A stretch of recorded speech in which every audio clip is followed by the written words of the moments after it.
Hello, everyone, and welcome to Hospitality Talks. My name is Sandra Fuentes. I'm the Senior PR and Marketing Manager at Hosco.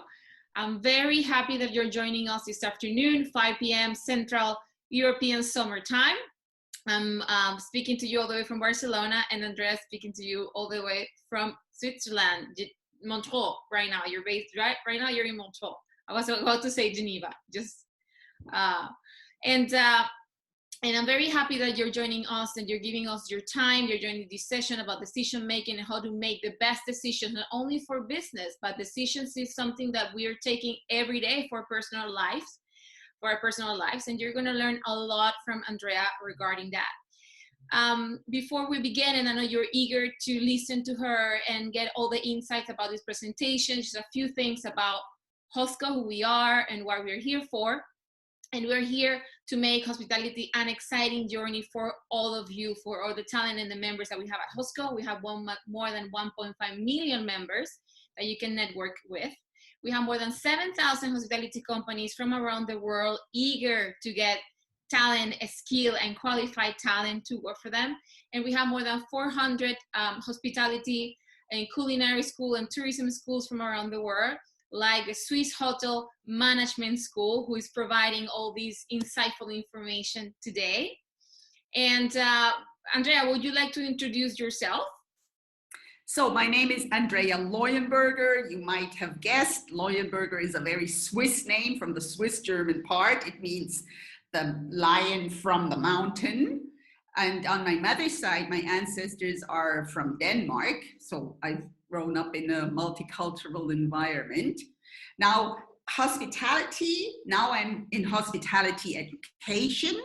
I'm the program manager since 7 years on this campus. You can see in the back, the campus in the Swiss Alps, high up and 1,400 meters. And I've developed and managed these master programs and also did executive training in China for Chinese executives in hospitality.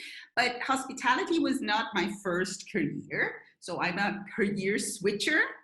And I started in hospitality when I was just over 30 years old with the classic hotelier diplômé degree.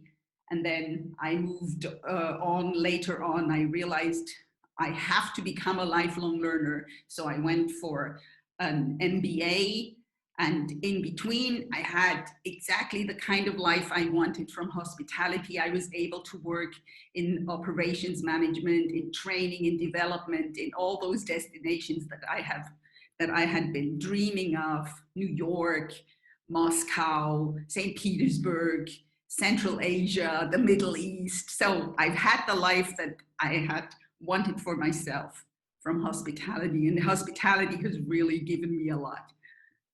As she mentioned, in part of we hear from many members that their dream is to travel the world, and that's one of the beauties of this industry, is that you can travel the world with it.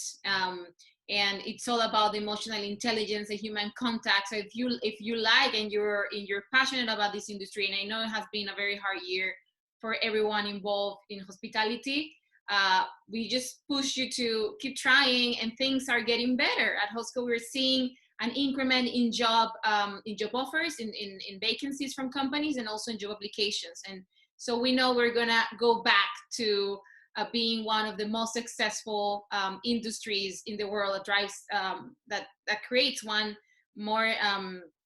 out of 10 jobs around the globe. So we know we're gonna get there, slowly but surely. We're gonna get there. Before we start, I want to just tell you a couple of things, actually 3. The first one is that this session is being recorded, and you will receive it in the same email that you use to register for this webinar. So you will have it in your email around a week from now, and that will give you the opportunity to listen to the presentation again, pause and take notes if you want to. So you will have that material, that tool.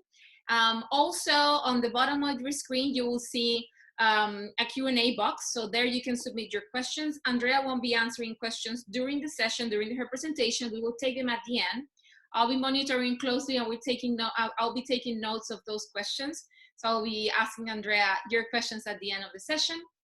And last but not least, we also, the Swiss Hotel Management School, which is part of the Swiss Education Group, will be inviting you for another special session regarding their master's degree. So if you want to learn more about the school and more about the programs they offer, you'll be listening from them shortly.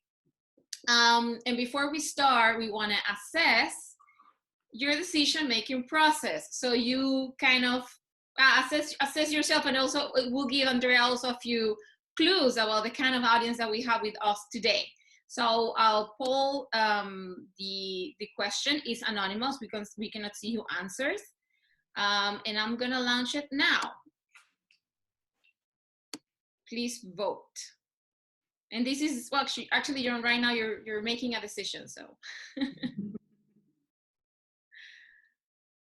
So when you take a decision, usually you take decisions quickly, rapidly, or you take your time. You think about it. What's the kind of person you are? Be honest with yourself. Think about a situation where you had to make a decision, especially over this last year, which has been quite different. Okay, I'll give you guys 20 more seconds to answer. Almost everyone has voted. We are missing around 10%. Let's see. Choose, choose, choose. 10 more seconds. 5, 4, 3, 2, 1. End of the poll. I'll share the results. Okay. So this is what I'm going to take a picture of this, of the screen. So if you hear like a camera, that's me. Okay. So we have that 29% usually take decisions quite rapidly, and 71% says that they take their time. What do you think, Andrea? So first of all, I want to say thank you for all of those who have given a very honest answer, those who take rapid decisions, 29%. Thank you so much for identifying yourself as a quick decision taker. And then those who perceive that they take time to take decisions, the 71%, also very interesting. So we have a majority and a minority, and we will see what science says about this and about you. So I'm going to stop sharing the results. So like Andrea said, maybe you consider yourself a person who thinks about the end results or what might happen, but we will see that I think the presentation might change your mind. Or even if you are those kind of thinker, maybe you will also get a few more tools to even improve the way you're making decisions. So Andrea, I leave the room to you. Once again, thank you so much for this presentation. Thank you to the Swiss Hotel Management School for providing all this information to the hospitality talent who is joining us from around the world. The room is all yours.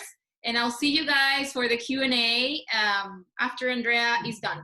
Thank you. Thank you so much, Sandra, and thank you, Bosco. And I'm really delighted that you are all interested in decision making.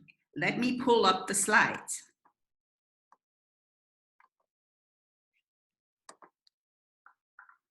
So decisions are easy to take, but challenging to make. And a first hint and the first indicator of the challenges you will see in the next slide.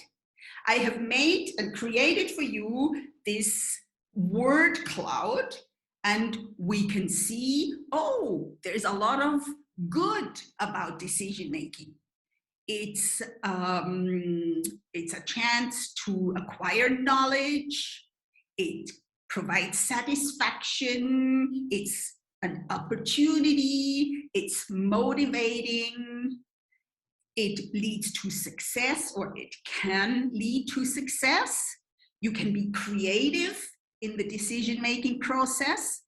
But when you look at the words, you also identify that there are challenges in decision-making, can be confusing. There can be frustration. Decision-making is also linked to doubts and can be wrong, and it's tough.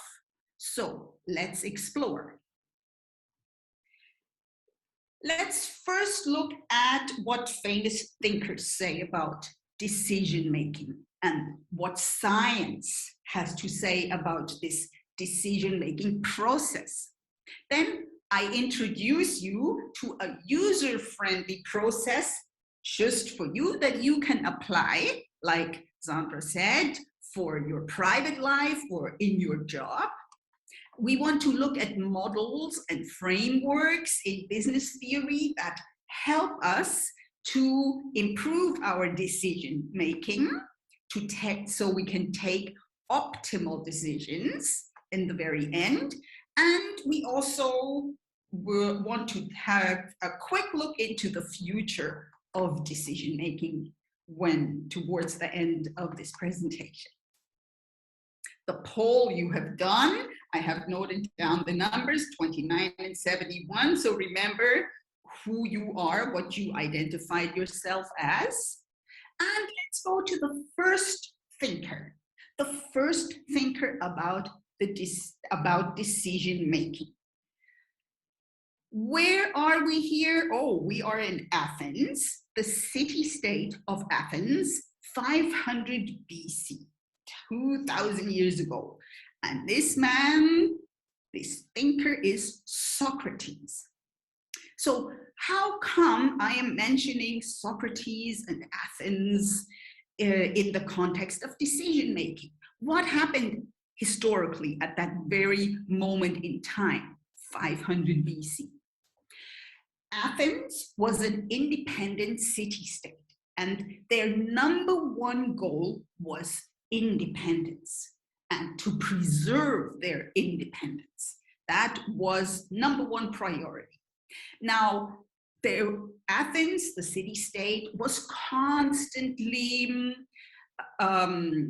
confronted with enemy armies who wanted to conquer Athens. And a strategy had to be developed to confront the enemy and for once and for all, build the resistance and make sure this conquering desire will cease. So the decision that was taken was a strategy which was completely new. The noble people of Athens and the common man of Athens, they were to fight shoulder to shoulder, shield over shield, in one line, confronting the enemy. So that strategy had never happened before. There had always been a hierarchical separation. So you can imagine what that meant for the common man, but also for the nobleman. Suddenly these two met, and they had to be in line with each other, and they had to move in line with each other, and they had to start building an understanding of each other. And indeed, the strategy worked. Athens was able to repel all those armies that had been trying to conquer the city-state. So then the common man turned around and said, hey guys, we have just helped you to save this city-state. We have no rights compared to you, noble people. So now we demand something in return.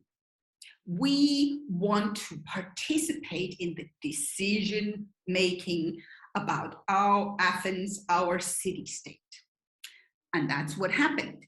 The common man got access to voting and was able to voice his opinion. There was no her opinion at the time, his opinion in the public forum. Now, Socrates, he said, wait a minute, if we now have newcomers to the decision-making process, shouldn't we then also have a method that trains these newcomers in how to think so they can take the best possible decision and not make decision-making mistakes? And this is when Socrates came with his method of question and answer and debate as a training tool to shape and form opinions. So he was the first one who thought about the democratizing process and how to support this process. It was the birth of democracy. At around the same time, further east, we are now on the territory that is today's China. And we see here Sun Tzu, the head of an empire and the head of the army. So very, very much engaged in warfare. And Sun Tzu, he also thought about decisions that are linked to strategies. And what he came up with was a new concept. He said, in order to build our own warfare strategy, we need to study, observe and study the strategy of our enemy. And depending on the strategy of our enemy, we will then shape our own strategy in response. And that was the first time such an approach to strategic decision-taking was stated in writing. Look here, even 2,000 years later, John Nash, he picked up this principle with his game theory, the principle of observing the other players in the game to figure out what their strategy is so that you then shape your own strategy, again, depending on your opponent's strategy. John Nash, he received the Nobel Prize for his game theory, and the term the Nash Equilibrium was born.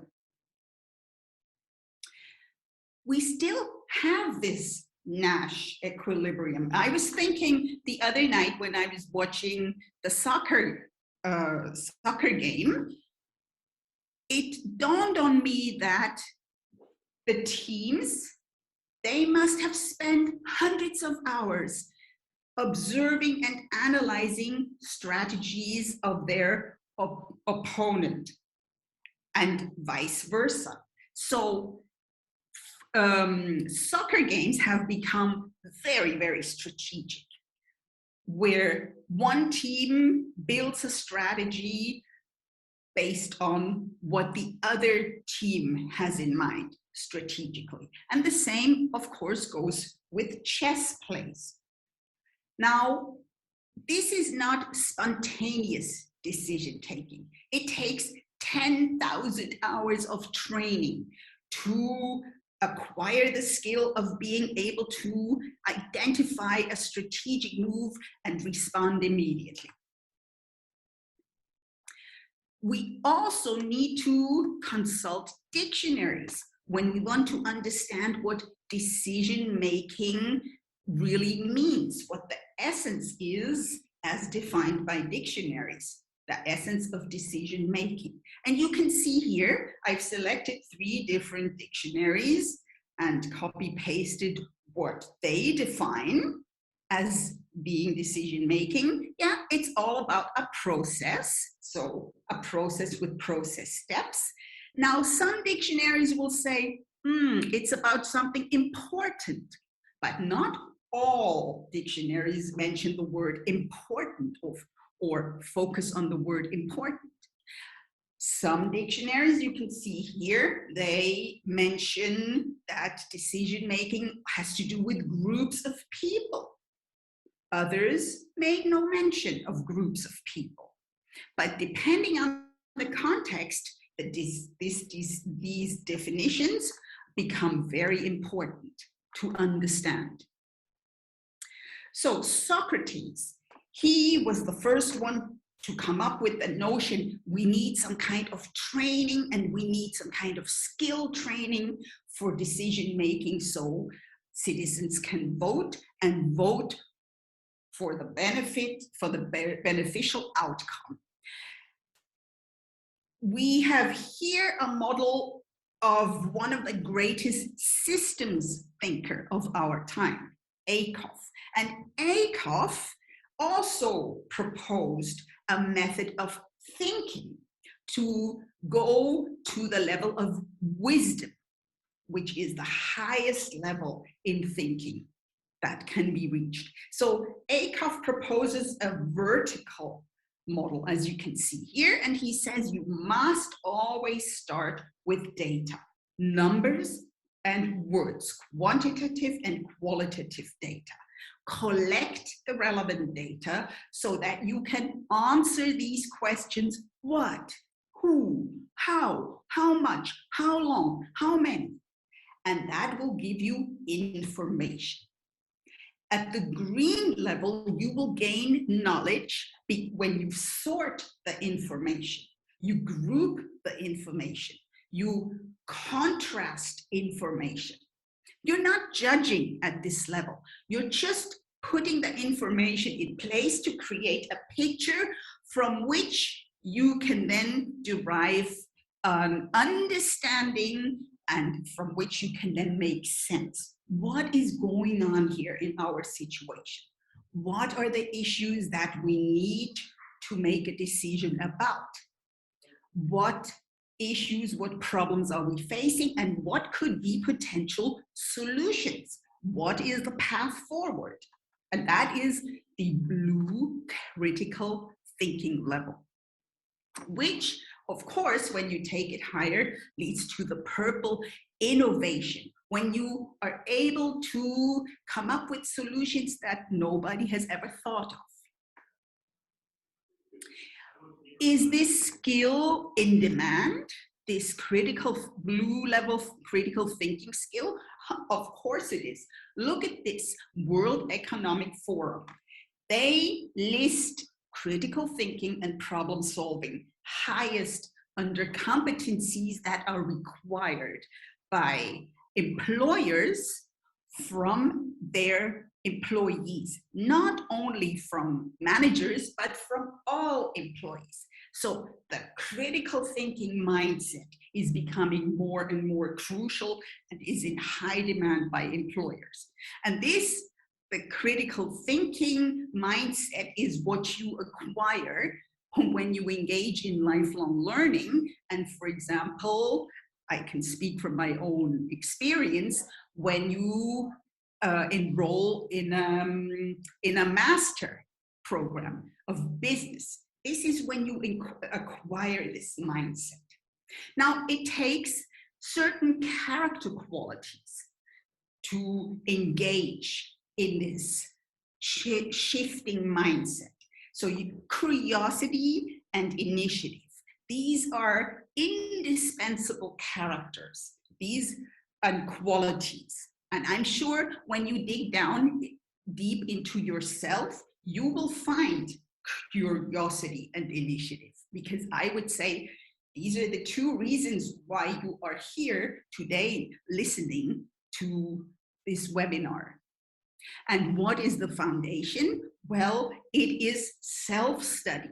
It is acquiring more data and information, becoming more literate. All kinds of literacy, scientific, financial, cultural, numerical. And again, this is what you engage in, this acquisition of literacy, when you enroll for a Master of Business program. Here's another thinker I would like to introduce you to, Daniel Kahneman. So Kahneman, he obtained the Nobel Prize. He's a psychologist, but there is no Nobel Prize for psychology. So Kahneman, his reflections on decision-making were very much linked to economics. And indeed, he received the Nobel Prize for Economics. And let's have a closer look what Kahneman found out through his research, what he says. So Kahneman, he groups decision makers and decision takers into two clusters or two groups. So we have the system one thinker. This system one thinker makes decisions based on intuition. Yeah, if it feels right, it must be right. Let's decide this way or that way. It's impulsive decision making.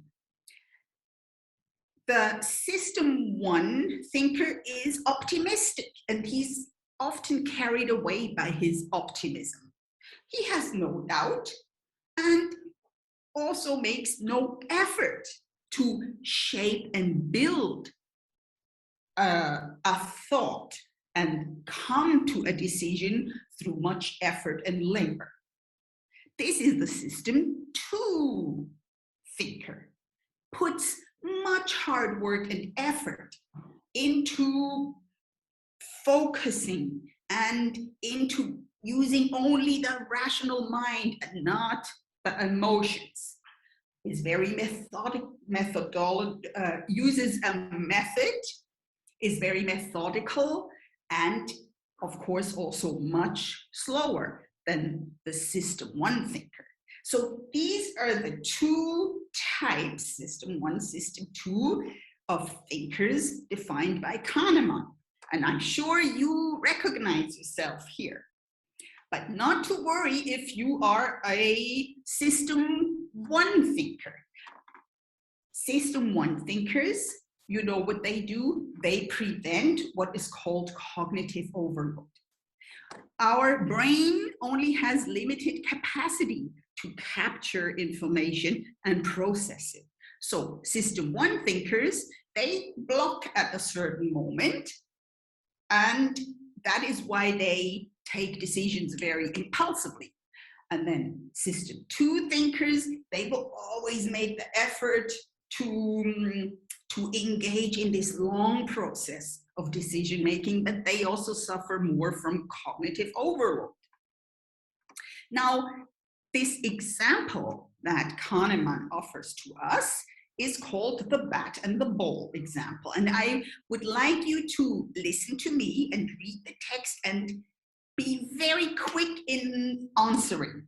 So try to go against your type, those of you who are among the 71% of those who take their time. So what is this about? Kahneman says, imagine there's a bat and a ball. Together they cost $1.10. The bat is $1 more than the ball. How much does the ball cost? Quick. I wish we had the time to take a poll. You know what happens now? Kahneman says wherever he went to the most prestigious universities with the highest IQ students, you know what he realized the answer was? The ball is 10 cents and the bat is $1. That was the answer he encountered everywhere. And yeah, indeed, that will then be $1.10, except there's a dilemma because the delta, the difference, is not $1, but only 90 cents. So the answer is not in line with the rules and the restrictions that Kahneman posed. And you know what the real answer is? The ball is 5 cents and the bat is $1.05. So don't feel bad if you impulsively mentioned that the ball is 10 cents. You are part of a group, and you are part of a group to which belong the students from the most prestigious universities. Not to worry, but it makes you conscious of taking time to reflect and not falling for this system one thinking. Another occasion that Kahneman has observed when people fall for system one thinking is when people fall for charismatic personalities. And they find these charismatic personalities very wonderful. And although others try to warn them, watch out, they system one thinker just will not listen. And this is in the context of investment opportunities, where investors, charismatic investors, will take the money of system one thinker and that money will disappear. So make sure that will not happen to you and you don't engage in system one thinking and fall for the charismatic investment opportunity, which turns out to be a scheme. Now, marketing also utilizes this system one and this system two understanding. It means if with the right type of marketing, we can plant this awareness of a brand in the brain of the consumer, and at the moment of purchase, that very brand will pop up and purchase will happen. Now, you will say in the context of hospitality, this is the job of the marketing department. Take all the measures necessary to plant this awareness of the brand in the mindset and the brain of the consumer and the customer. But you know what? This is not only the job of the marketing department.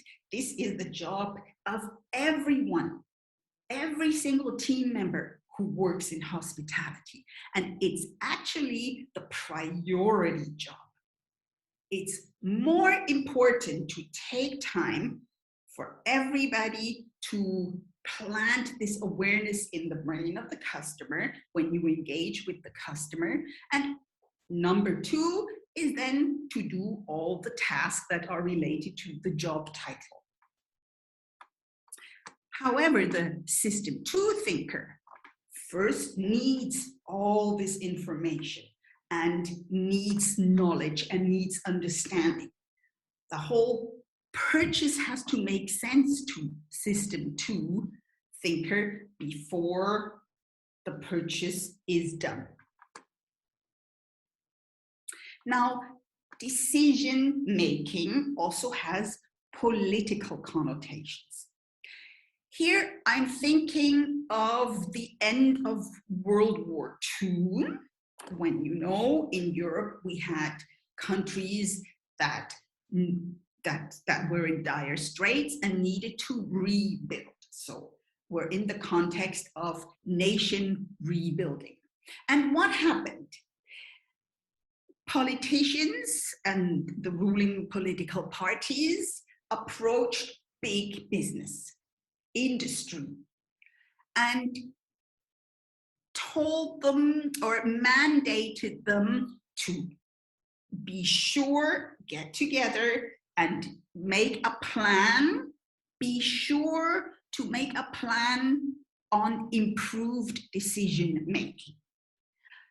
So politicians mandated industry to very honestly look at their own decision-making skills and come up with a plan on how to improve, to accelerate this nation building.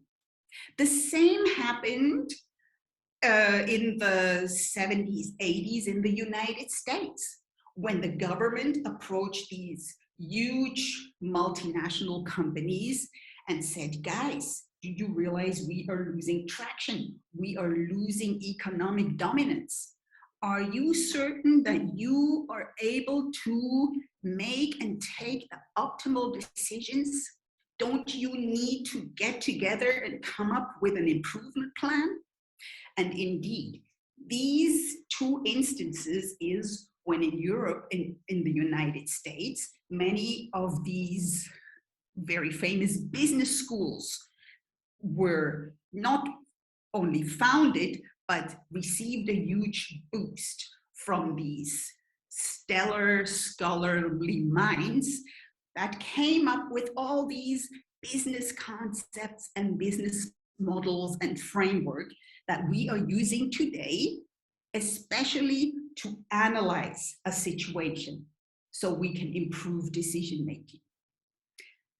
Decision making in the context of economy and nation rebuilding, very important. And here it is, the process that will be useful for you, that you can apply, like we said, for your private life or in your job. So this decision-making process, where does it start? Well, it starts with an issue. You need to know what the decision is all about. What is the decision you need to take? What is it all about? What is the issue? Or what is the problem? That needs to be defined, and everybody needs to be on board with the recognition. Yes, indeed, we have a problem. What is the problem? The problem is that businesses or even individuals are straying from the path and the plan that they have laid out. Straying and moving into a direction that was not planned from the beginning. So need to redirect the business or one's own career or one's own plan to move towards the goal, the stated goal. Now, in business, there is only one goal, and that is profitability. I want to quickly tell you what my goal was when I made this career switch around the age of 30. So my goal was, like Sandra mentioned, it was to move abroad, live abroad, and work abroad in these destinations that I was dreaming of. And that was especially Central Asia. So my goal was set. Then I had to define the objectives that were leading to the goal. What were the things I needed to achieve to reach my goal? And I understood, if I choose the path of hospitality to reach my goal, then my objective number one is I need a diploma, I need a degree, I need evidence that I'm competent and that I am educated and that I have the knowledge and the know-how. That is my objective number one. And then my objective number two was, I need to find a hotel management school that offers a program that is very fast. Time is of the essence. My objective number three, it was to check if I will be accepted in the program, if I can enroll. And my objective number four, it was then to secure the finance. So I'm showing you this slide because I want you to get a sense that there is a difference between a goal and objectives. Many objectives lead to the goal. And in business, I say it once again, there is only one goal, and that is profitability. And I show you why that is so. So in hospitality, we have our products, we have our facilities that we sell to generate revenue. Of course, we're looking for maximum revenue. We're not looking for maximum occupancy. We are looking for maximum revenue, cash flow in. Deduct then the cost. So you need to know your cost structure. There are operating costs, Then we have the cost for rent, for a branding fee, for a franchise fee, insurance, for example, part of the cost structure. And then we have costs towards the bottom of the P&L, like taxes to the government. And also we have a whole range of taxes: business tax, income tax, property tax. So taxes are a cost, and the interest we need to pay to the bank for the loan that we have on the property. And that will leave us with profit. What do we do with profit? One part goes to the shareholder as a return on investment. One part of the profit is used to pay back the principal that the bank has loaned to us. And the third part is really indispensable. It's the reserve fund that we need to build. It's only through the reserve fund that we can reinvest into a property to improve that property, or to grow the business, to renovate or build additional facilities, to innovate. We cannot finance innovation, renovation, growth only through the shareholders' input and more bank loans. We must have that. We must have sufficient profit to build an ever-increasing reserve fund. And I know there are now theories out there and questions. Does a business really need to have a number one goal, profitability? Well, yes. If there is not enough profitability, this cycle of improvement cannot happen. So I hope that makes sense to you. We need options. We need choices to choose from, to decide, as a basis for the decision. And here we have techniques that we can use to figure out what options and choices are. And one such choice, one such choice is brainstorming technique, for example, and that requires leadership. But we also need brainstorming further down the process. Look here, options and choices. Options and choices need to lead to different outcomes. Now, remember, this is the picture I showed you at the very beginning on the title slide. Look at this gentleman, pondering, thinking. He's at the critical thinking level, I'm sure. What are his choices? To jump off the board on the right or to the left? But look here, the outcome will be exactly the same. So it doesn't make sense to have choices that lead exactly to the same outcome. Every choice must lead to a different outcome. So this is a bit of a joke that I integrated here. Once we have the choices, we must debate these choices, just like Socrates said. We must assess the pros and the cons. First, we sort all the information that we have.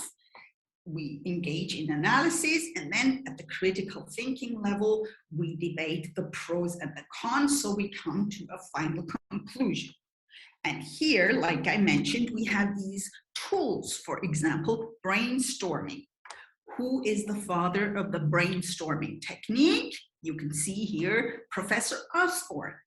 Now, what did he say? He says about brainstorming, it is easier to tone down a wild idea than to think up a new one.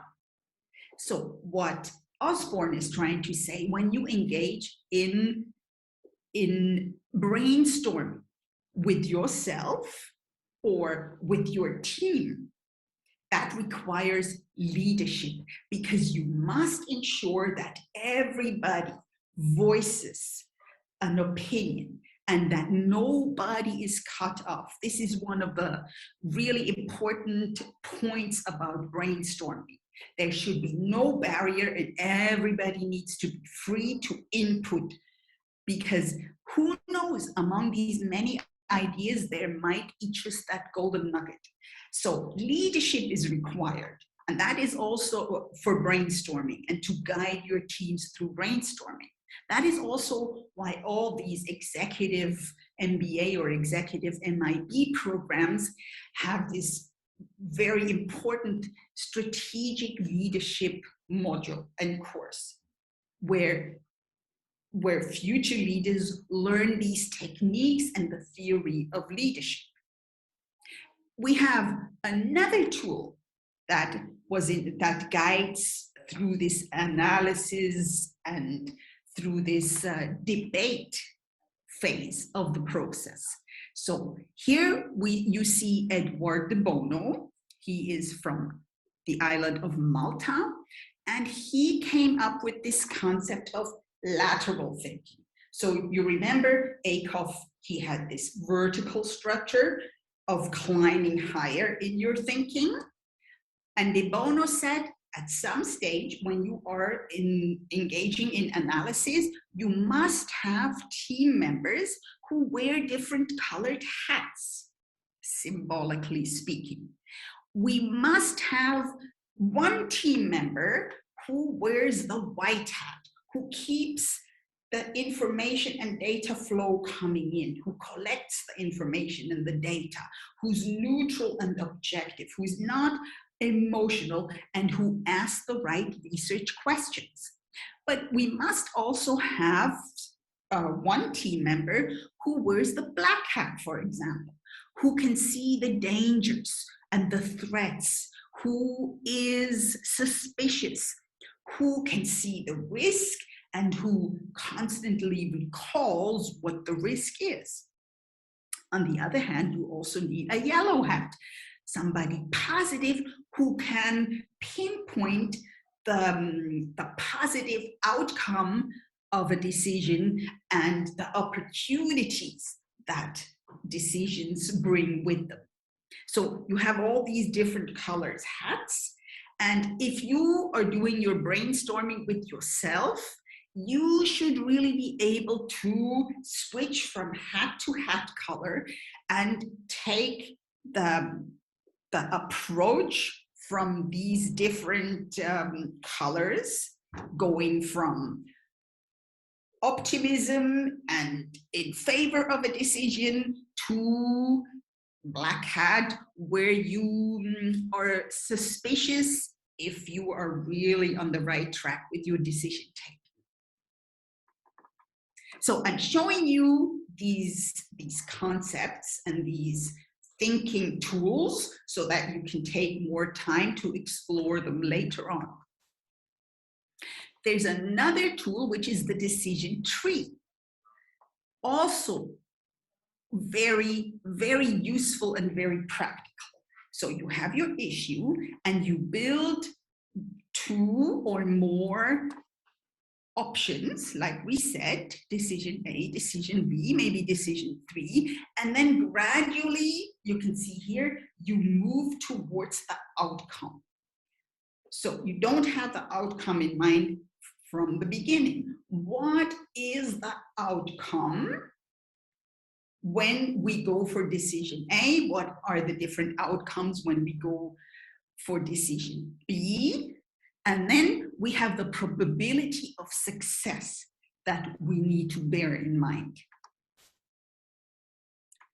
This matrix I like very much when I discovered it. It shows us where we stand in our understanding of an issue, and if we have enough competency and enough knowledge to actually go through the entire decision-making process successfully.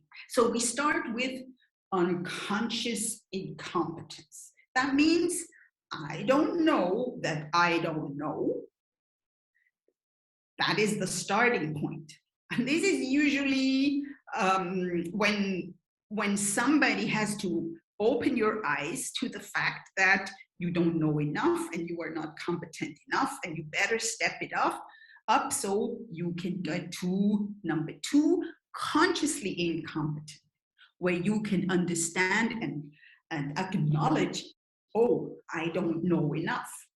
Those who are at the conscious incompetence level, they usually then decide, like I did, I need further education. I need more of a degree, and I need to enroll in further education and find out what the best option is for me so that I can become consciously competent. I know what I know, and I know that I know a lot, which then leads to number 4, where you are so competent you don't even know how much, and you don't even realize how much you have learned on your path on your educational path, and you will figure this out only once you are back in the working place and have improved very much your performance. Look, this matrix is very helpful to show our advancement along the timeline and stepping up our performance so that we end up on somebody's radar and get noticed for our competencies. Just 1 or 2 more of these tools that allow us to sort our thoughts and to sort our the information that we have gathered. One such tool is the SWOT analysis. And many say, oh, SWOT analysis, so easy to do. You know, a thorough SWOT analysis is very difficult because you need to be able to justify your choices. When you have your facts, why would you place them under S? Why would you place a fact under W, under weak? You must be able to justify, and that requires high competence level, and you also have to know what's the norm and be able to analyze against a norm, your own situation against a norm. So that's the SWOT analysis, a very useful analytical tool. You must also use this stakeholder model. When you make decisions, don't leave any of the stakeholders behind. Everybody must benefit from this decision that you are in the process of making. So that is the stakeholder model. And here we have the PESTEL analysis. In our understanding of a situation, in our effort to make sense of a possible solution, we need to find out what is going on in the outside world. So what is going on politically? What are the changes that are happening politically, or the changes that are happening in the economic sphere, or in legal aspects, in technology, or social changes that are taking place that we must be aware, because all these changes will have an impact on our business and on our life situation. So I want to encourage you to spend more time every day scanning the external environment. That's what it's called. Read more news, even though it might be difficult at the beginning, but keep up to date on what is happening in the economy, what is happening in the advancement of technology, what is happening in politics and in social changes, in environmental changes, and in changes of the law. Only then will you be able to get the big picture and make the optimal decision. So consensus is required and not a compromise. Everybody around the table has to come to an agreement. Yes, this decision is the right decision. And to bring people together in this way, that requires tremendous leadership. And again, there are different theories of leadership, and there are guidelines and tools that can be learned how to become a good leader, to make this consensus happen. This is, again, what employers are looking for. And then once the decision is taken, there's only one way to go, and that is move forward and move into an action plan, so that everybody is aligned along the decision and everybody knows exactly what their function is and their role in the decision that has been taken and in the action that has to be managed. A few words to what's expecting us in the future. Complexity is on the increase. So more and more complex decisions will have to be made. And that means this process has to be followed very thoroughly. Acuff's model has to be applied very thoroughly. Debate has to happen, exchange of opinions. Don't miss out on any voices. Here, again, the World Economic Forum is telling us what employers are increasingly looking for. So increase is blue, critical thinking and analysis, more is what employers are saying. Problem solving skills, more is what is required. So how about a decrease? What is decreasing? What are employers not looking for as much? It's all these physical abilities, for example, to enter data into a device.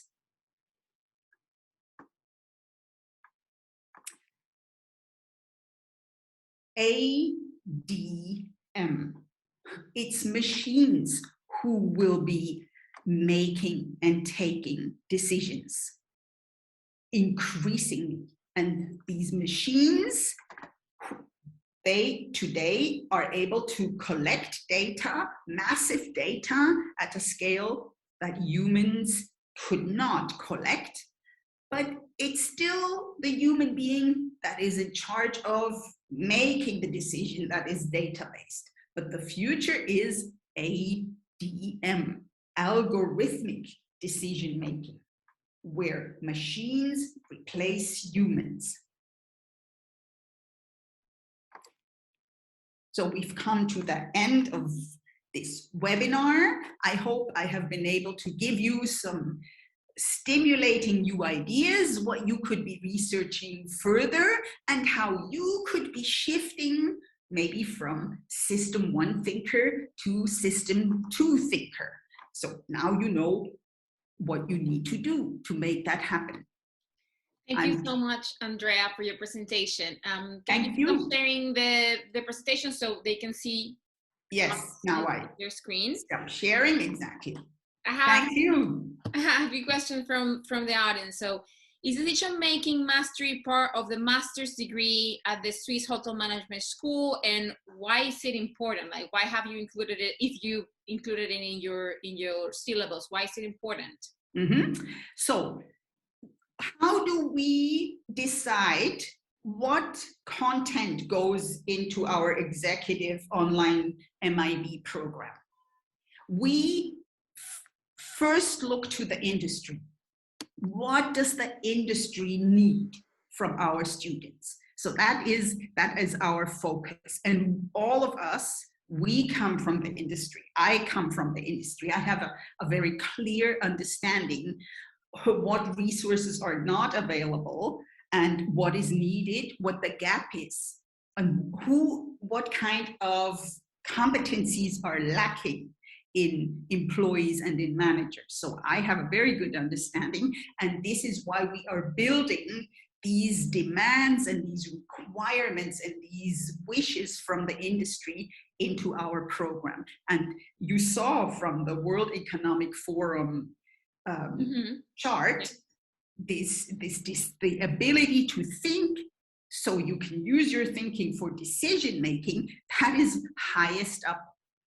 So that is, we serve that. For example, I teach a module, financial decision making, where I guide my students systematically through this process that I have shown you, but in the context of financial management and operations management. So we combine that in my course. Interesting. So at the end, of course, with a master's degree, what you're doing, and I guess you're updating your syllabus and the content every year or every quarter even, to answer to the needs of the industry and what employers are demanding. Absolutely. We can be extremely reactive because we decide what the content is. We don't have a university that is our partner who decides for us. We decide. So we are extremely dynamic with our MIB and executive online MIB. And that is our great advantage. I have a question that just popped up from Munir. Thank you so much for submitting your question. It says, artificial intelligence is a decision-making system 1 or 2? So is a machine impulsive and make off-the-cuff decisions? No, a machine is your absolute system 2 thinker, because the machine will gather so much data we cannot even imagine, and will work through this data laboriously until the machine comes to the optimal decision that can be made. So a very good question, very clever. I never thought of that.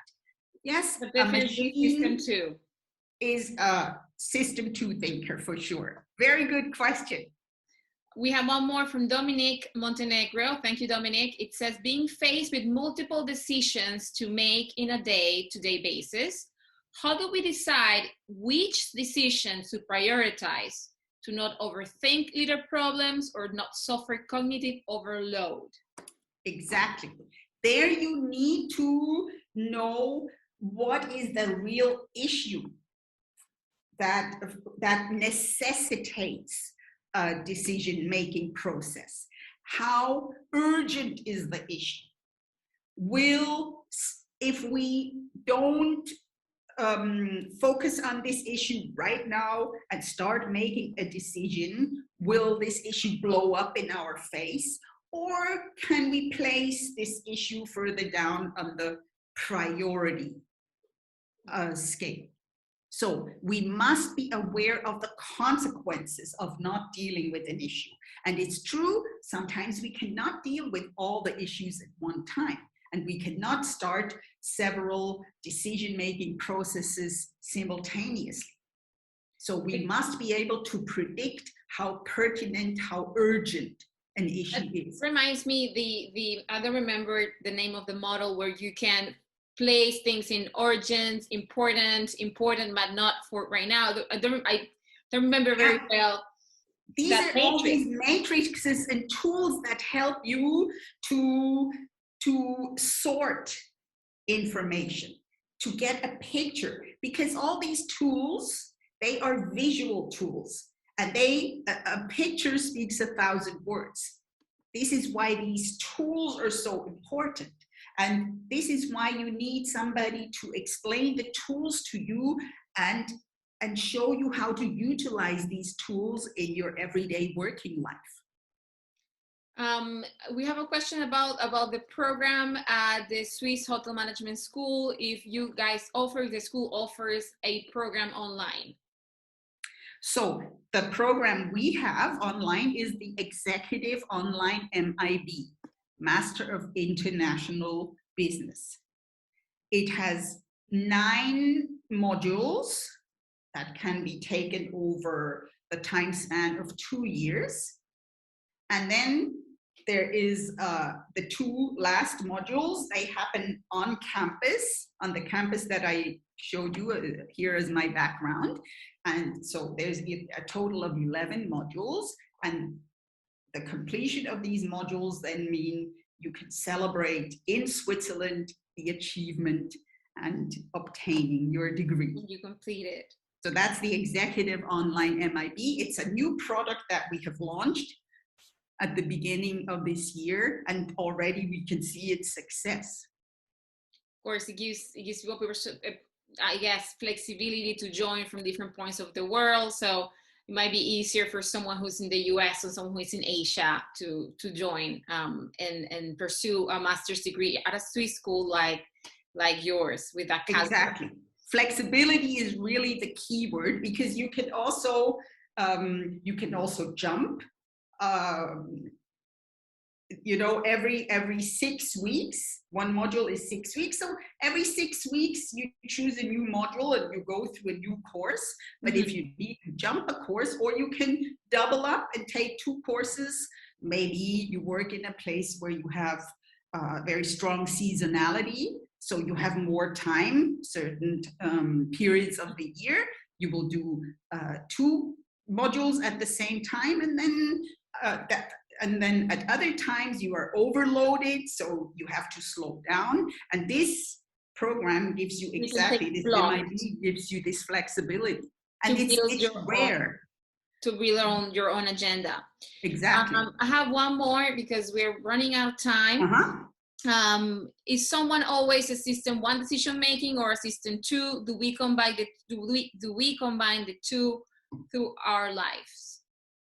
So when you're a system 2, you can at times also react in a system 1 way, depending on the decision you have to take and depending on the situation. We are not faultless system 2 thinkers, even though we would love to be that, of course. Whereas system 1 thinkers, they can make that decision to put more effort into the process, and they can transfer and progress to system 2 thinkers. They're absolutely. But it's about willingness, and it's willingness to put more effort and to go the hard way. Can be done, of course. And that is also why I say it's not daunting to think, oh, but I couldn't do an executive online MIB. Of course you can. Of course you can. At the end, I guess there is, we are trying, and with education, and we're also at business, we're trying to push for system 2, but sometimes we will fall in system 1, and don't be too hard on yourself.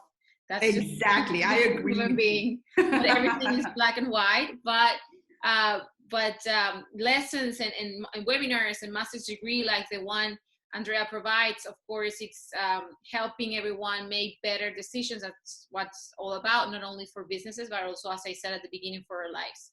We have more questions about the master's degree, but I'll remind you that through the same email that you guys used to register for this webinar, the school will be sending you an invitation for a session regarding the master's degree that they offer, so you can dig deeper about the Swiss Hotel Management School and the Swiss Education Group and what they offer and the different opportunities. So I just gonna, sorry. So just check your emails. You'll receive an email from them very soon. And from us, you will receive the recording of this webinar, because I have also people asking if they can get the slides. We will be sending the slides, but we will be sending the full recording of this session, so you can stop it, listen to Andrea, look at the models, do some internet research, take notes. So don't worry about that. You'll receive it around a week from now.